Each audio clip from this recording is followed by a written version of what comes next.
Hi everyone, welcome to JavaTechie. Recently, I have asked one question in my community, that is, can we run Apache Kafka without ZooKeeper? And I could see that people were getting confused. Cool, this is interesting, right? Let me clear this for you. Yes, this could be possible after the Kafka 2.8 version onwards. We can run Apache Kafka without using ZooKeeper. So in this tutorial, I will demonstrate how to run Apache Kafka without ZooKeeper. Okay, so without any further delay, let's get started.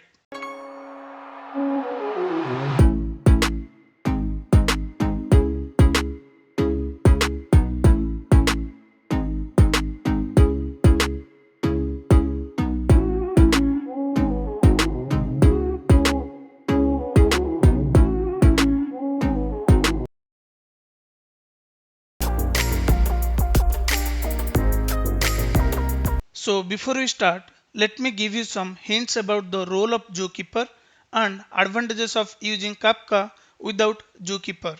Okay, usually Kafka uses ZooKeeper to store and manage all the metadata information about the Kafka cluster. Kafka also uses the ZooKeeper as a centralized controller that manages all the Kafka brokers or servers.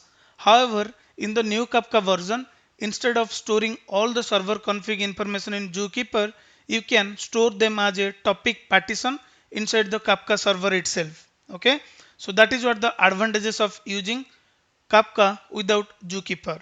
So you no need to keep all the Kafka cluster metadata inside the ZooKeeper. Rather, you can store them in a Kafka topic partition itself in the Kafka server. Okay. But to start with the Kafka without ZooKeeper, you should run Kafka with kwrapped mode or kwrapped metadata mode, which is also called kwrapped. Okay. Don't worry. I'll show you step by step how you can start Kafka server in the kwrapped mode without using the ZooKeeper. Okay, also I will show you the internal how this Kafka without ZooKeeper stores the metadata.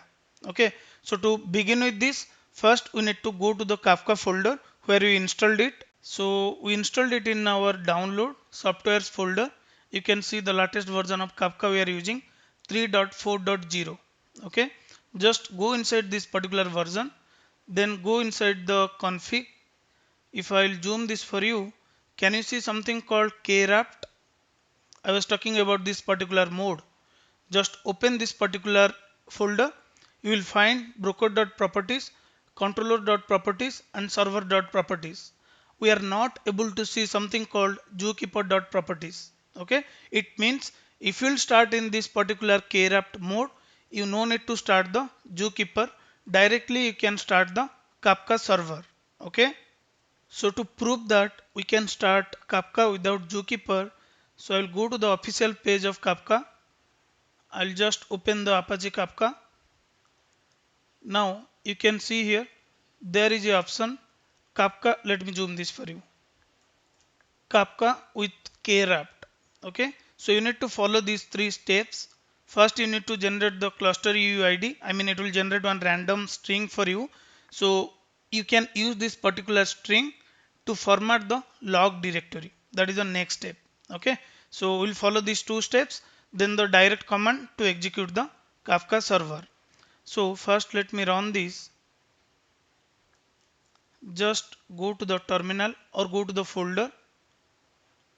Go to the let me open the terminal. Let's run this. Okay. Now I need to format the log directory by taking this cluster ID which we generate just now.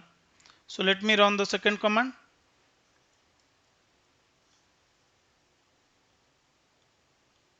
Okay. Now this is clearly visible. Let me run it. So what this will do, it will take the cluster ID and it will create a folder called kwrapped combined logs. Inside this particular log directory, it will append your cluster ID and will store the metadata. Okay, I'll show you that in practical how it stores the metadata. Fine. Now if we'll go to the server.properties file, that is where we have done the changes, right? We have modified the log directory. This is where, right? So if you'll go here and if you'll go inside the config Kraft, and if you'll open this, let me see if I can open it.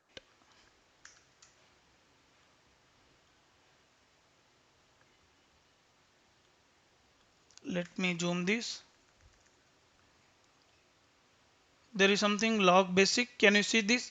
This is the log directory which we have, and we have generated the random UID to specify the new log directory inside this particular folder.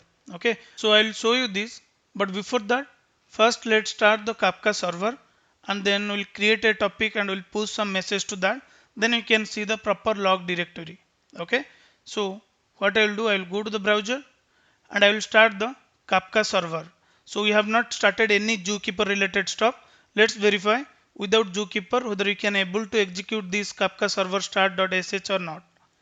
Let me copy this, go to the terminal, and I will just hit this particular endpoint. This command.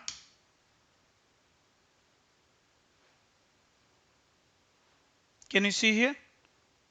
We are able to start our Kafka server without using ZooKeeper. So here is the response, right? It started on port 9092, and these are the log statement when we start our Kafka server, right? Now simply we can create the topic and we'll play with the producer and consumer. So what I can do, I'll open the command which we execute in our last video. So I'll create the topic first. So to create a topic, I can execute this particular command. So I'll open a new terminal.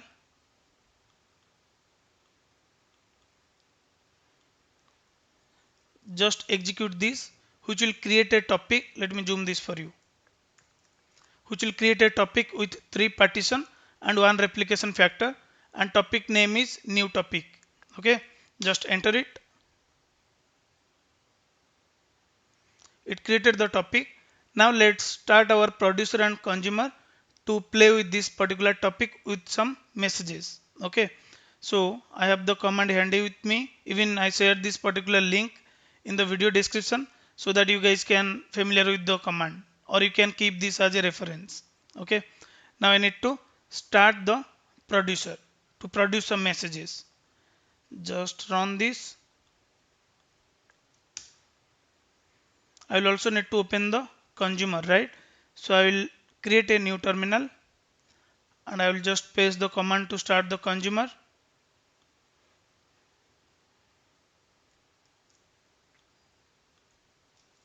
So we have started the consumer. Now what I'll do, I'll push some messages from the producer and we'll see in the consumer.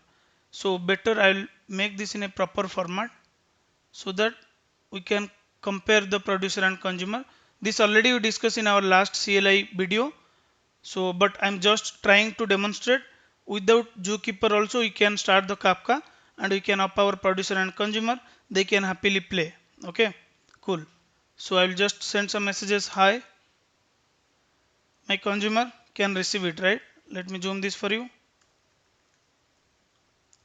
Welcome, some random string with number.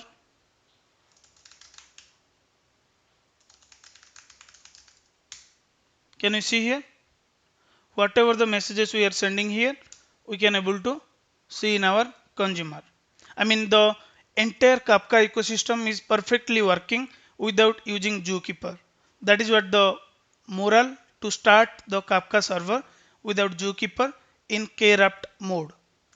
Now let's go one step ahead and we'll try to understand if now all the metadata is not storing in the ZooKeeper, since we didn't start the ZooKeeper, then how Kafka server manages the metadata of the broker or of the server. So we'll just verify it right away. Now if we'll go to the directory, we have the log directory called kraft-combined logs, right? Now you can find it inside temp folder. So what I'll do, I will just go to the temp folder. So I can go here, go to the folder. Can you see here the folder structure? So if you observe carefully, it created a folder called cluster metadata, right? And if you go inside this particular folder, you can find the log file. So we'll decode this particular log file to see how the cluster metadata looks like, how it created the topic, how it started the server, how, I mean, each and every steps in the cluster metadata we can extract from this particular log in a moment. But before that, let's verify other folder. There is the consumer offset. I mean, again, the structure looks same, but it will keep the information about the consumer offset. Once you publish the message to the consumer, this offset will be maintained in this different directory. Okay. And if you scroll down, there is something called meta.properties. Let me open this. This is what the random UUID we generated, and that is assigned to our cluster ID. Hope you remember the steps we have executed. The first step we have executed to generate the cluster ID using the random UUID, and that is what the cluster ID assigned here. Can you see here? And version is 1, something is there. And then these are the three different partition we created for our topic. New topic 0, then 1 and 2. Okay. Then something called bootstrap checkpoint. Let's open this. I don't understand which language. I mean, it's in different format. So similarly, you can play with each and every folder to understand what exactly it contains or how it manages the data. But before that, we are focusing more on the Kraft cluster metadata. So what I'll do, I will try to decode this particular log file to verify various state in the Kafka. Okay. So for that, what I can do, simply I will copy this particular log file, and I will go to my folder, not here, I mean the Kafka installation folder, and I will paste it inside the bin. Okay. I mean, you can execute from that temp directory as well, but I am trying to do it from the bin itself. Okay. So I copied it. Now there is something you will find called Kafka dump log.sh. So let's search that particular shell script file. It should start from D, right? See here, there is something called kafka-dump-log.sh. You can execute this shell script file by giving this particular log file to decode the log and to visualize the state of Kafka. So I'll simply execute that. So let's go to the terminal. For now, let me close this consumer and producer. I mean, we understand that we can start the Kafka without ZooKeeper, so it does not make any sense to again produce and consume. So let me close one of them, and what I'll do, I'll just run the command. Let me zoom this for you. This is the command we ran. Okay, I want to run kafka-dump-log.sh, and I want to see the cluster metadata in the form of decode, and then I'm giving the log file path. Okay, and I want to print the data log. Just run it. Now you can see here it gives us lot of statement, right? Now if you will visualize them, let's search for few of them. Okay, I mean, once you have the log file with you, you can decode and you can understand all the log statement if you want, but I just want to walk you through the quick step to understand. So let me search something called topic record. This should be hyphen, right? Okay, spelling mistake. Topic hyphen record. So this should be underscore, I guess. Topic underscore record. Can you see here? Key size 1, value size 29, sequence 1, and it topic record. You can find something called partition record, and this is something different. I mean, this is what the statement you can find about your partition and topic. Similarly, each component of Kafka you can find from this particular log. You want to go one step ahead, and if you want to check the status of your bootstrap server, or if you want to describe your replication factor, that also you can do from the command. Okay, so just go through this log and try to understand the each statement if you have enough knowledge on the this particular kraft mode. Okay, otherwise to just give a confirmation, this is where it maintains the state, the topic created, partition assigned, all the statement you can find from this log. Okay, now I want to describe the bootstrap server and I want to describe the replication factor or any other component. How you can do that? Just go to the folder where you install your Kafka. You can find something here, Kafka metadata quorum. Okay, so let's check that. See here, this is the shell script. Okay, using this shell script you can check the cluster status and replication status. Okay, so what I'll do, I'll just run this particular command by giving the bootstrap server. So I will go here, I'll clear everything. I want to run this by giving the bootstrap server. Where is my Kafka server is up and running, and I want to describe the status of it. Just enter it. Can you see here? This is what the cluster ID, the UUID we created. Leader ID 1, leader epoch 1. I don't understand all the component what it suggests, but to just verify the Kafka cluster, you can fire this command. Okay, and if you want to see the replication, just modify this command. You want to describe the replication. Okay, we have created one, so just enter this. You can find this node id equal to 1, log and offset equal to this, last fetch timestamp. This is about your replication factor.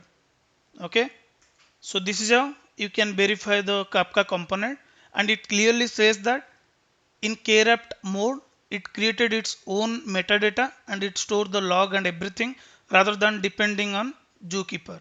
Okay, so this is what the way you can start your Kafka server without using ZooKeeper. Now the question I have, is this recommended to use in production? I can say yes if you are using any version more than 3.4. So I will just give you the statistic or the screenshot which I captured from the Kafka portal. Let me show you that the each version and which is ready for production and which is not. Can I zoom this? Okay, this is not clearly captured, but can you see here the kraft early access mode is on the 2.8 version, so this particular version is not recommended to use in the production, and 3.3 onwards it is ready for production, and 3.4 migration script early access, 3.5 which is not yet released I believe, migration script production ready, use of ZooKeeper deprecated. Still it is not deprecated for us because we are using the 3.4. And if you will go in the Apache Kafka, let me see what is the latest version is available. Click on download. The latest version so far we have is 3.4.0. Fine. So 3.5 is completely deprecating the ZooKeeper, and 4.0 onwards you won't find ZooKeeper. It will not support at all. Okay. Kafka will completely remove the dependency of ZooKeeper from their ecosystem from 4.0 onwards. Okay, so these are the various Kafka version, and you can state up the kraft without ZooKeeper. Fine. Now let's do a quick brush up to just understand what are the advantages we will found if we will not run Kafka without ZooKeeper, or if I'll run my Kafka without ZooKeeper. Okay, so in that situation the steps are very simple. Just we observed just now, we are eliminating system complexity. We no need to rely on starting the ZooKeeper, then Kafka server, and managing the metadata in the ZooKeeper. So we are avoiding it, or we are just eliminating system complexity, right? Now next is the data redundancy while running Kafka without ZooKeeper, and the main advantages I personally feel, we are simplifying the Kafka architecture without any third-party service or dependency. We no need to rely on any third-party service to manage the Kafka ecosystem metadata, since it will be managed by Kafka itself. So we are simplifying the Kafka architecture. Okay, so these are the three key advantages we can achieve if we are running our Kafka without ZooKeeper in kraft mode. Okay, so just do let me know in a comment section if you guys have any doubt. I found this is really interesting, and I am more excited to wait for the other releases so that we can completely decoupled from ZooKeeper itself. That's all about this particular video, guys. Thanks for watching this video. Meet you soon with a new concept.